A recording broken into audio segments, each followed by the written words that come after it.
Hormuz straight सभी देशों के लिए खुला रहना चाहिए, कोई भी देश इसे बंद करने का हक नहीं रखता।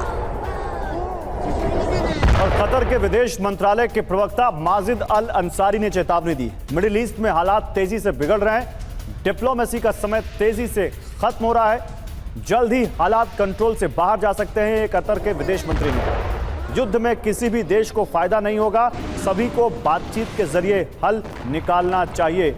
देखिए तो मिडिल ईस्ट के देशों को यह महसूस हो रहा है कि कभी भी हालात आउट ऑफ कंट्रोल हो जाएंगे, अभी भी वक्त है, मिल बैठ के बात कर लो और हालात को सुलटा लो, नहीं तो अगर ये मसला नहीं सुलझा तो फिर सबसे ज्यादा अगर रिसीविंग एंड पे कोई होंगे तो वो अरब के देश होंगे, जीसीसी कंट्रीज होंगे, जिनको सबसे ज्यादा नुकसान झेलना पड़ सकता है।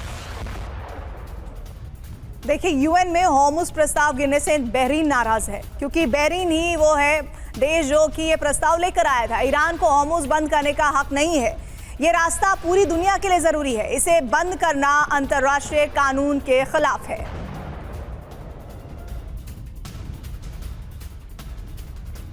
और आईआरजीसी की खाड़ी देशों और अमेरिका को धमकी, अब हम कहीं भी हमला करने को आजाद हैं, ये कहा आईआरजीसी ने।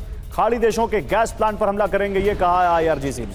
आईआरजीसी की सभी यूनिट को आदेश दिया गया है, वेस्ट एशिया में बुनियादी ढांचे को तबाह कर देंगे, हमलों का अभियान तुरंत शुरू कर रहे हैं, ये कहा है आईआरजीसी ने।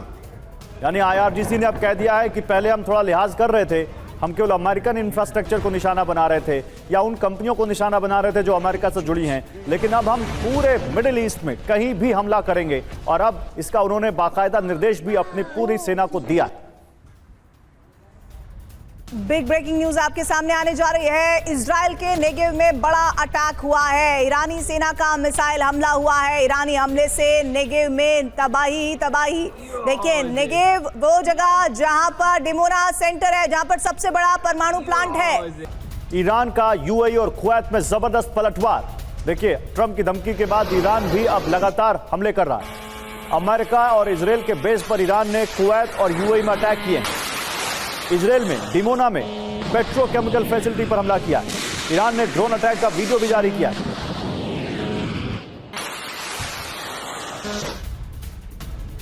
बिग ब्रेकिंग न्यूज, ट्रंप की धमकी के बीच भारत की एडवाइजरी, और वो एडवाइजरी क्या है? ईरान में रह रहे भारतीयों के लिए एडवाइजरी है। अगले 48 घंटे तक घरों में रहने की अपील की गई है।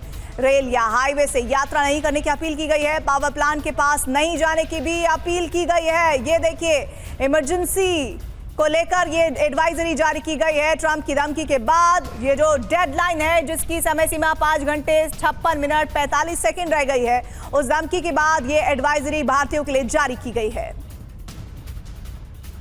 और आईआरजीसी ने टारगेट लिस्ट जारी कर दी है। तेहरान के समय के मुताबिक 3:30 बजे हमला करेंगे। अमेरिकी धमकी का हमले से जवाब देगा ईरान। लिस्ट में इजराइल के गैस प्लांट है। इजराइल के करिश और तनीन गैस प्लांट पर हमला करेगा ईरान।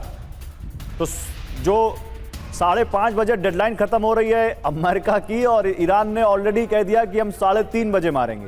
तो ये एयर कमोडोर काले, ये कौन सी स्ट्रेटजी ईरान की आपको दिख रही है? ईरान क्या यहां पर काउंटर प्रेशर बनाने की कोशिश कर रहा है अमेरिका पे? ईरान बेसिकली केवल सरवाइव करने की कोशिश कर रहा है, इस वॉर में रेलेवेंट रहने की कोशिश कर रहा है। हाँ। रेलेवेंस का मतलब है कि यदि आप कुछ करेंगे ही नहीं तो ऑब्वियसली आप रेलेवेंट ही नहीं रहेंगे उस लड़ाई में। तो आपके पास जो भी है आप उसको फेंक रहे हैं, और जो टारगेटिंग मतलब आप जो कह रहे हैं कि भाई हम इसको टारगेट करेंगे, तो proof of the pudding is in its eating, अंग्रेजी में कहावत है। तो जब वो टारगेट करेंगे और जब हम एनालाइज करेंगे, यदि हिट हुआ और सही जगह पे लगा, जैसे सुबह ही मनीष झा जो अभी इजराइल में है और आप ही के कॉरेस्पॉन्डेंट है, उन्होंने क्लियरली बोला कि डिमोना पे अटैक तो बहुत बार ही हुआ है, परंतु एक भी मिसाइल डिमोना के आसपास कहीं नहीं गया है। तो basically as a military analyst और एज अ मिलिट्री मैन मैं केवल ये कह सकता हूँ कि आप बोल कुछ भी सकते हैं, परंतु जो आप करेंगे वो जमीन पे दिखेगा। अच्छा सर, और जब दिखेगा तो उसके आगे हम अभी हमने दिखाया एनालाइज करेंगे। दो वीडियो पहले जो हमने क्लिप दिखाई थी, जिसमें कहा गया कि नेगेव पर अटैक हुआ। मैं अगर सही ना हूं तो आप मुझे दुरुस्त कीजिएगा। डिमोना में जब अटैक हुआ तो सबसे पहले ये कहा गया कि नेगेव पर अटैक नहीं हुआ है, ये इजराइल की तरफ से कंफर्म किया गया। लेकिन ये जो विजुअल है, क्या ये स्ट्रैटेजिकली क्लेम की जा रही है या वाकई में अटैक हुआ है? नहीं, नेगेव एक डेजर्ट है। आप प्रीति जी, नेगेव एक डेजर्ट है, उस डेजर्ट एरिया में जो है बेसेस हैं, और डिमोना जो बेस है जहाँ पर उनका न्यूक्लियर प्लांट है और जहाँ पर वो उनके न्यूक्लियर स्टॉक पाइलिंग वेपन्स वगैरह हैं, वो ऑब्वियसली सारा का सारा एक अंडरग्राउंड कॉम्प्लेक्स है जिसको वो प्रोटेक्ट करते हैं। और वहाँ THAAD batteries, PAC-3 batteries, then उनका डेविड स्लिंग वगैरह सब कुछ वहाँ पर है। तो जो रिपोर्ट इजराइल से मतलब कॉरेस्पॉन्डेंट ने दी है वो यही है कि यस, अटैक बहुत बार ही हुआ है, परंतु कोई भी मिसाइल जो है वो डिमोना का जो एक्चुअल न्यूक्लियर स्ट्रक्चर है उसके आसपास कहीं नहीं आया है। तो मेरा कहने का मतलब है, देखिए एज अ मिलिट्री मैन जब हम कहते हैं कि आपने एक मिसाइल फायर किया तो वो टारगेट पे लगा कि नहीं, that is the most important. मैं इस पर अब एक कमेंट पूर्णिमा जी का लूंगा। पूर्णिमा जी, मुझे बताइए, अभी मागा सपोर्टर्स खुश हैं ट्रंप के इस कदम के बाद, जो कह रहे हैं कि हम सभ्यता मिटा देंगे। अमेरिका में जो कॉमन सेंस है, जो कॉमन पीपल जो सोच रहा है, उसके बारे में बताइए जरा हमें, इररिस्पेक्टिव ऑफ योर आइडियोलॉजी और योर व्यू, कॉमन आदमी क्या सोच रहा है? देखिए, मागा जो फैक्शन है उनके लिए Donald Trump is the God. वो अभी जीसस क्राइस्ट को भी साइड कर दिया। अभी पॉला वाइट जो है, White House some religious lead और whatever her title is, she compared Jesus Christ with President Trump. आप मुझे बताइए, ये कंट्री जा कहा रहा है, ये कुछ समझ में नहीं आ रहा है। जो मागा के लिए this is they're clapping, they're cheering it, all of it. They are complicit with this war, an unprovoked illegal war. Illegal सिर्फ internationally नहीं है, from domestic perspective also. अब जो भी इनके बारे में बोल रहे हैं उनको हटाया जा रहा है, उनको साइडलाइन करा जा रहा है, उनके ऊपर टारगेट करा जा रहा है। मुझे कहा जा रहा है कि मैं हिंदू नेशनलिस्ट हूँ, मैं इंडियन हूँ, मैंने जो वोट लिया था इस कंट्री की, मैं ये कंट्री के लिए नहीं हूँ क्योंकि मैं इसके हिपोक्रेसी की बात करती हूँ। मेरा कांग्रेशनल जो रेस है उसमें उन्होंने टारगेट लगाया, मेरा रिपब्लिकन पार्टी की जो मेंबरशिप है मेरे काउंटी की, उसको कैंसिल करवाया। मेरे को बोल रहा है कि मुझे डीनेचुरलाइज करा जाए। इसकी वजह ये सर, एक बड़ी खबर आ रही है अमेरिका को लेकर, बड़ी खबर इस वक्त आ रही है, और ये लिस्ट में इजराइल के गैस प्लांट को लेकर जानकारी है। करिश और तनिन गैस प्लांट पर हमला करेगा, इस बात को लेकर इंफॉर्मेशन आ रही है। और बड़ी खबर इस वक्त जो स्क्रीन पर आप देख रहे हैं, IRGC ने टारगेट लिस्ट जारी की है। उस टारगेट लिस्ट को अभी हमने आपको थोड़ी देर पहले दिखाया, किन किन जगहों पर सुबह 3:30 बजे इजराइल पर हमला करेगा ईरान। बड़ी खबर, आज ईरान की रेलवे लाइन पर बड़ी एयर स्ट्राइक, पूरे ईरान में रेल सेवा ठप होने की खबर है। मशहद और इस्फहान में रेलवे लाइन पर बड़े हमले हुए हैं। ईरान में रेल नेटवर्क पर इजराइल का अटैक हुआ है। और ईरान के कराज में रेल लाइन पर बड़ा हमला किया गया। इजराइल ने कराज लाइन को टारगेट किया। इजरायली हमले में कई के घायल होने की भी खबर है। कराज में देखिए, एक रेल नेटवर्क को टारगेट किया गया। 2 लोगों की सुबह मौत की भी खबर आई थी, यहाँ से उसकी पुष्टि नहीं हो पाई थी, लेकिन घायलों को तो देखिए स्ट्रेचर पर लेकर जाया जा रहा है। ये इजराइल के हमले के बाद कराज से आई तस्वीरें हैं, ईरान के कराज से, जहां रेल नेटवर्क को टारगेट किया। और खबर यह है कि ईरान और अमेरिका ने अलग अलग जगहों पर पूरे ईरान में रेल नेटवर्क को टारगेट किया, जिसके बाद रेल सेवा ठप हो गई।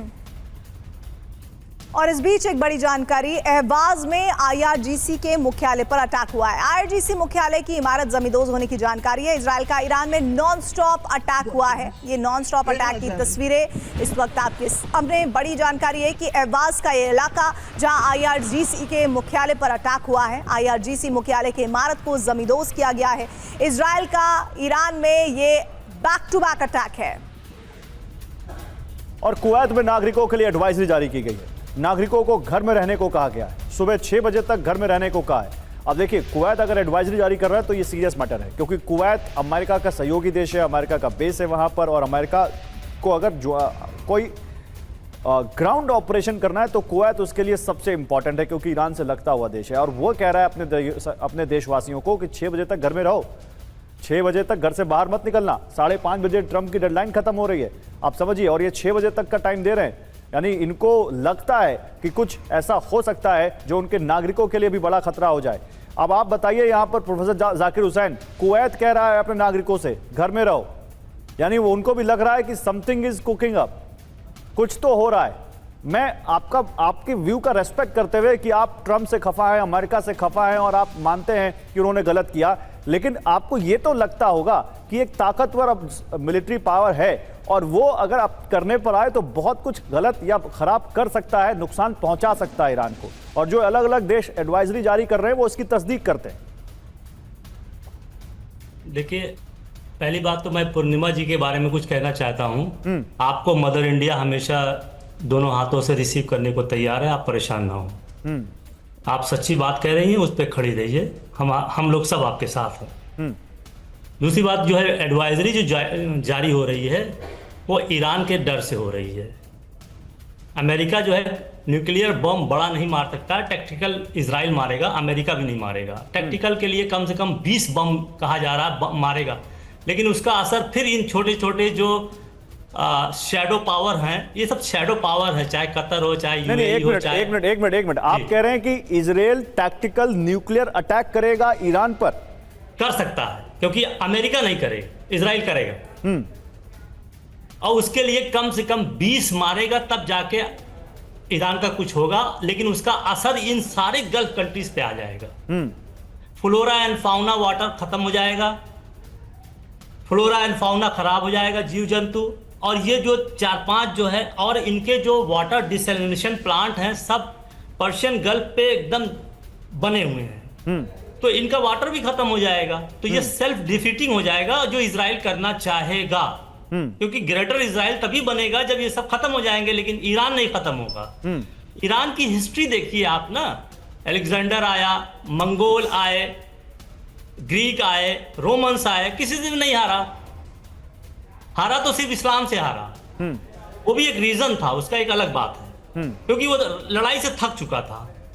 तो अब ईरान को ये खत्म नहीं कर पाएंगे, ये मेरी बात याद रखिए। कुछ भी कर ले, ईरान जो है वार को हॉरिजॉन्टल फैला रहा है। नहीं सर, इसमें एक पॉइंट और है जिस पर बात होनी चाहिए। जैसे लगातार एक्सपर्ट्स ये बता रहे हैं कि खर्ग पर जो attack back to back frequency wise तेज हुए हैं, उसमें कोशिश ये है कि खर्ग पर कब्जा किया जाए और उसके बाद ईरान को खत्म कर दिया जाए। तो आपका ये पॉइंट कि ईरान को कभी खत्म नहीं किया जा सकता, ये क्वेश्चनेबल है, कैसे, इसको थोड़ा समझाइए। हाँ, एक मिनट। खर्ग पर ये क्यों अटैक करना चाहते हैं? ईरान की मिसाइल जो है उनके कैरियर्स को मार के दूर भगा दे रही है। इनके सारे 13 जो बेसिस थे उसको पहले ही खत्म कर दिया। इसका डिफेंस शील्ड जो था उसको पहले ही से खत्म कर दिया। अब ये ट्राई किया था, अभी जो 2 पायलट के लिए वो वहां गए थे, इतनी बड़ी सेना, इतनी बड़ी लेके 2 पायलट के लिए गए थे, वहां पर वो एक बेस बनाना चाहते थे, वहां से अटैक करते, लेकिन इनको वहां से भागना पड़ा। और खर्ग को ये नहीं कैप्चर कर पाएंगे। वो इस तरीके से बना हुआ। रीजन क्या है कि वो इतना कटा फटा तट है कि वहां पे ईरान के सारे जो है गोरिल्ला वारफेयर जो है वहां पे बैठे हुए हैं। ये हुर्मुज को भी नहीं छुड़ा पाएंगे, क्योंकि जहां से जहाज गुजरता है वो सिर्फ 2 किलोमीटर चौड़ा है। अच्छा, देखिए लगातार खाड़ी में बहुत तेजी से हालात बदल रहे हैं। कोई अपने नागरिकों से कह रहा है घर में रहो, और तो कोई कह रहा है कि अपनी सेना से वापस आओ। ब्रिटेन ने इराक से अपनी सेना वापस बुला ली है। खाड़ी में बदलते हालात में सेना वापस बुलाई गई है, यह बड़ी खबर है। ब्रिटेन ने अपनी सेना इराक से वापस बुला ली। इराक में ब्रिटेन के बेस है, और वहां पर मुझे जल्दी से मिलिट्री स्ट्रैटेजिस्ट एयर कमोडोर काले के पास जाना है। एयर कमोडोर काले, इसका क्या मतलब है? ब्रिटेन अमेरिका का नेटो सहयोगी है, कोई खटपट हुई है, लेकिन आई एम श्योर कुछ ना कुछ तो चैनल उनका इंफॉर्मेशन होगा जहां वो एक दूसरे से शेयर कर रहे होंगे। इतनी बड़ी अगर यहां पर डेवलपमेंट है, जहां अगर ब्रिटेन अपनी सेना को वापस बुला रहा है खाड़ी देश से, तो आप इसको कैसे डिकोड करेंगे? देखिए, वैसे इराक से तो ब्रिटेन को सेना को वापस बुलाने का कोई ज़्यादा लॉजिक बनता नहीं है, बट डेफिनेटली अगर यूके अपने आप को डिसोसिएट कर रहा है वॉर जोन से, तो कुछ ऐसी उनके पास खबर है कि यूनाइटेड स्टेट्स और इजराइल जो है नेक्स्ट 1-2 दिन में कुछ बड़ा एक्शन करने वाले हैं। और वो मेरा अपना एज ए मिलिट्री एनालिस्ट भी यही पॉइंट ऑफ व्यू है कि next 48 hours are going to be critical, और कुछ ना कुछ जो है डेफिनेटली रिजल्ट आने वाला है। इसीलिए जो है फोर्सेस आगे मूव हुई हैं, इसीलिए पूरी कहानी बनाई गई है, इसीलिए वो जो